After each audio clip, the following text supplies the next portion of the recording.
Happy Halloween! And if you don't celebrate Halloween, then just a general hello and welcome to Art Club with Miss Burford. This week we're going to be making Spooky Ghost Tealight Holders. You will need a lined baking tray, some white oven baked clay, some foil, a rolling pin, either a screwdriver or a pencil, and a tea light. For this project, either Fimo clay, which takes 20 minutes in the oven, or this clay, have a look at the packaging in just a moment, is really useful for this project because it already comes in separate packaging. So you've got 5 lots of clay within this one box. It is the perfect amount for each child, but anyway, let's crack on with this lesson. Give each child a sheet of tin foil, which they can then rip a third off to roll into a ball to create a head for our ghost, and then the other 2/3 are going to roll into a ball to create the body. Try and scrunch it up nice and tight so that you get a nice solid ball, and this is what I call the snowman body because we're going to attach the head and the body together using another bit of tin foil and just wrap that over both these parts, and this is going to hold them together for now. This bit can be tricky, but try and hold the head and the body together in the one hand and use your other hand to encapsulate the body with the other piece of tin foil. Mould the tin foil so that we can see the snowman shaped body and rip off any excess foil. Then we can start rolling our clay. My rolling pin is rusty on the one end, so I'm going to try and avoid using this bit so that it doesn't transfer the rust to the white clay. So it's better to use wooden rolling pins if you have them. Like I say, these squares are perfect, or blocks rather, are perfect per child. It gives you the right amount, and you want to roll this nice and thin so it's about 1/2 centimetre thick.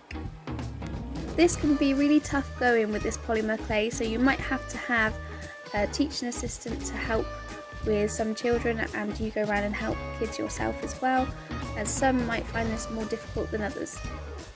Then when you think you've got it to the right thickness, so about 1/2 centimetre thick, you can then go ahead and plop it over your snowman shaped tinfoil body.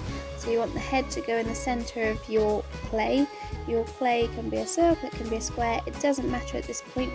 You just want to push the clay over the head and try and mould it over there so you get the shape come through in the clay, and just try and pull that clay down so you drag it and it creates the shape of a sheet, like you would have a sheet ghost.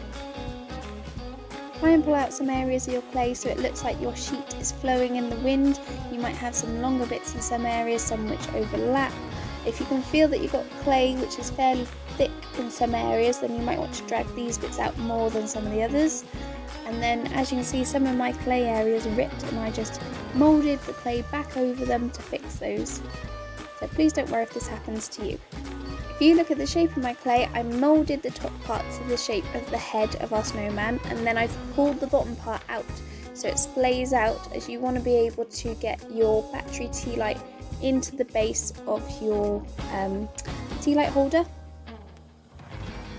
So just hold the tea light against the base of your spooky ghost to check that it will fit inside. If it doesn't quite fit inside, it doesn't matter, your ghost can float above your tea light. But now is the time to adjust it if you're not happy with it, because once it's baked you cannot mould it. Next, either use a pencil or a screwdriver to create some holes for 2 eyes and a hole for the mouth, and you can just draft out where these are going, and then you can make them bigger by moving your pencil or your screwdriver around in these holes to expand the holes a bit more. You'll find that everyone's spooky ghost faces will look completely different, and this is what gives them their own personality. So when you do put these guys on the baking tray and you've got your sheet of baking paper, make sure you write the children's names in pencil next to their spooky ghost. When you put your clay in the oven, make sure that you follow the instructions on the back of the packet for how long and at what temperature they need to go in. Mine went in for 20 minutes at 130 degrees Celsius, but I've used others and they have different temperatures, so just check. Leave them to cool for about 10 or 15 minutes when they come out of the oven before touching them, as they will still be very hot.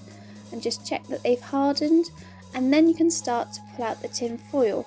I recommend adults do this only, as it can get fiddly as you get further inside. So children can have a go at pulling out the tin foil at the base if they like, but when you get further into the head, it's a bit difficult and you might need either a pencil or a screwdriver to try and wiggle the tin foil out. It can be really tricky. You want to remove all of the tin foil so that then your tea light can reach up to the holes and let out the light. Please make sure that you use a battery tea light for this and nothing else, no proper flames for this, as it can be dangerous. And this little guy is finished. Just pop him on your windowsill, turn the tea light on and watch him glow for Halloween. If you enjoyed this video, give it a thumbs up and subscribe for more art lessons like this every week and other art related content every now and then. See you next week for more art with Miss Burford.